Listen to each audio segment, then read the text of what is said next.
Welcome to Emerson's physics. இந்த சேனல்ல NCERT exercise, NCERT எக்ஸாம்பிளருடைய கொஸ்டின்ஸை ரொம்ப சிம்பிளா ஈஸியா புரியுற மாதிரி சொல்யூஷன் கொடுத்துருக்கேன். Definitely it will be useful for your board examination as well as for preparation of entrance examination like NEET and JEE. Please subscribe and follow.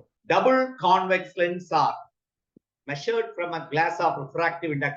Double convex lens by convex lens. Okay, refractive index of glass kuttachu 1.55. With both cases, R1 equal to R2 equal to R. Same radius of curvature. Okay, what is the radius of curvature? Equal for the focal length. Focal length kuttachu 20 centimeter. Unakku relation nalla nama many sums we have solved the formula 1 by f is equal to radius of curvature ko focal length refractive index formula. Enna formula? Mu minus 1 into 1 by R1 minus 1 by R2. பல some இந்த மாடல்ல போட்டோம். R1ன்றது இந்த radius of curvature R1. இது R2. புரிஞ்சு படிக்கணும். எங்க இருந்து எங்க லைட் வரும்? Left to right. அப்போ radius of curvature R1 will be taken as positive, R2 will be taken as negative. அப்ப இது பாசிட்டிவ், இது மைனஸ் ஆ மைனஸ் என்ன ஆயிரும்? நெகட்டிவ் பிளஸ் ஆயிரும். மைனஸ் ஆ மைனஸ் பிளஸ் ஆயிரும். அப்ப ரெண்டு ஆர் நம்ம எடுத்ததுனாலதான் இந்த ஆன்சர் என்ன வரும் அப்போ?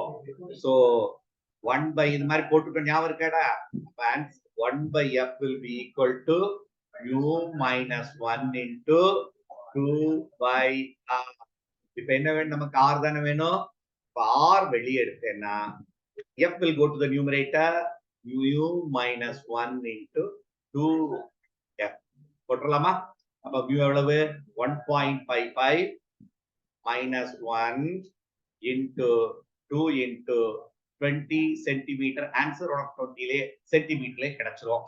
அப்போ 0.55 into 40.